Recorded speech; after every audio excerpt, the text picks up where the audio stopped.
Diana Skaya is here in the studio, not reporting for us from Israel as what you're normally used to. So, Diana, welcome to the studio. Thanks for coming in today. Don Murray, it is so good to be physically present here with you.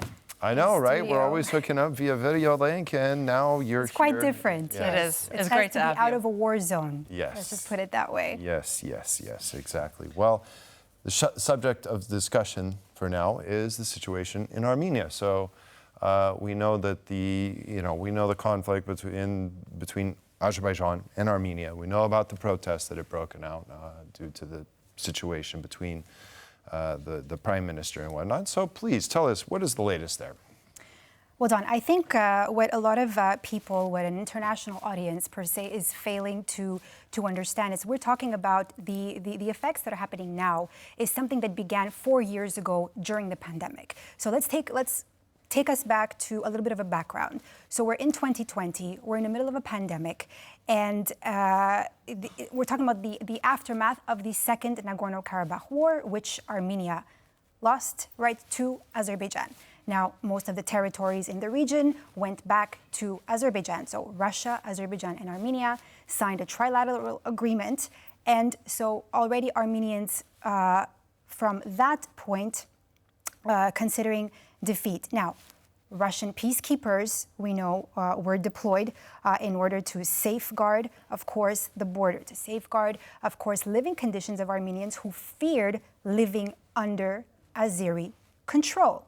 Now, we go back we go forward 3 years later. In December 2022, Azerbaijan started blocking the Lachin corridor, essentially preventing, we all remember that story, basic needs, essentials. We had even Amnesty International calling or urging Azerbaijan and both Russian peacekeepers to make something happen and to enable, at least we're talking about a corridor, the only corridor that launches Armenia to Nagorno-Karabakh being blocked, right? So nothing, basically all access to traffic and to any civilian movement blocked, right? Only later on to have been officially opened up. Now, the blockade ends on the 30th of September 2023 with essentially Azerbaijan this time forcefully displacing all these Armenians out of Nagorno-Karabakh. We're now into an Armenia, and from then we have a refugee crisis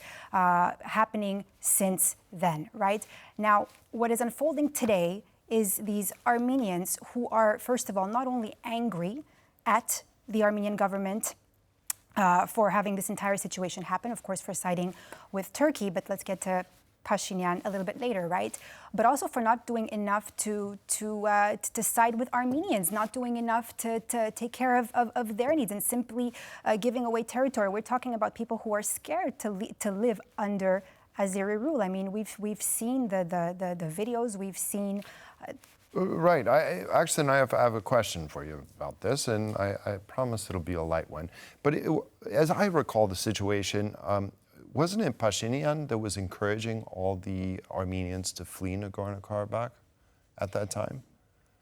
So Pashinyan is encouraging Armenians to flee Nagorno-Karabakh, but he also said that's not entirely correct. Mm-hmm. He also said that the Armenians who will stay in Nagorno-Karabakh would be protected under Azerbaijani rule, mm-hmm. which the Armenians, of course, do not agree with. I mean, they do not agree with. Now, this causing an entire crisis. This is why protests are taking place. I mean, even a month ago when I was there in Armenia.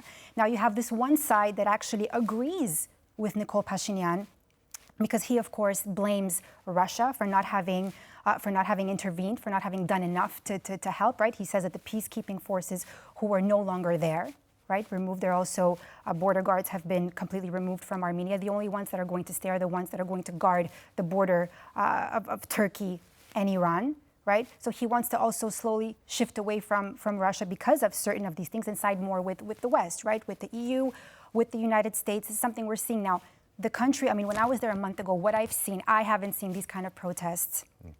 I mean, they were massive, but also a lot of division, to answer your question. You have this side of what we're not seeing in the protests of these Armenians siding with Pashinyan because he's trying to shift away from Russian policies and he's trying to make it more democratic. However, you have this other side blaming him for doing the complete opposite. For there's still corruption that's present in the country. The economy is not great. He's, when people, the police force, the things that I saw there, you had in front of me the day I landed in Yerevan. I'll never forget that. I was doing a live. I had just a few minutes before that, a cop car literally hit a journalist.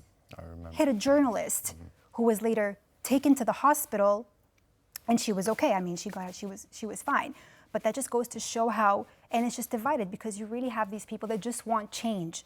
And a lot of the things, if we're looking at that, when you ask what's the word on the street, and they go, well, here is a problem. So who do you side with? Because they say our Western partner isn't the United States, it is in France. Our neighbor is Turkey.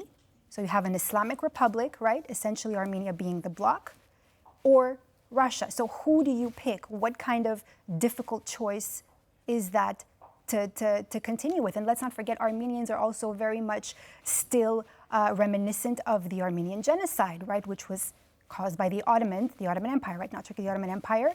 This is still something, and you have Nikol Pashinyan. And the Turks support the Azeris. Of course. Yes. Well, without Turkey's support, Azerbaijan, and also let's be honest, without Israel selling those military arms to Azerbaijan, that's how the second Nagorno-Karabakh war was won.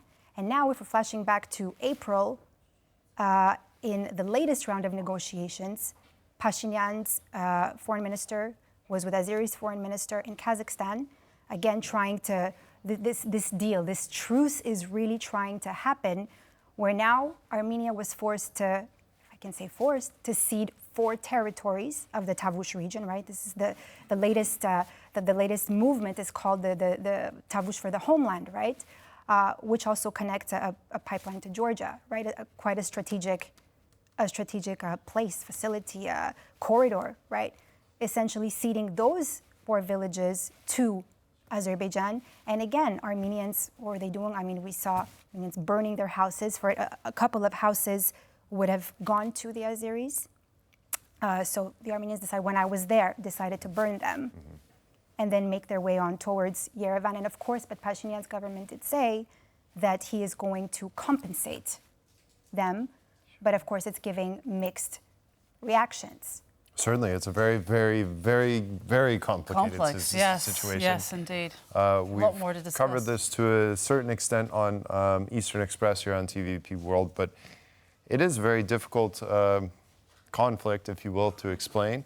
I'm glad that you unpacked it for us right now, and hopefully you'll do some more unpacking a little bit later. Thank you very much, Diana Skaya, our very own correspondent, who has been diligently serving in Israel during the war and has been reporting from us from Yerevan, and I'm sure there's lots more ahead for you. Thank you very much.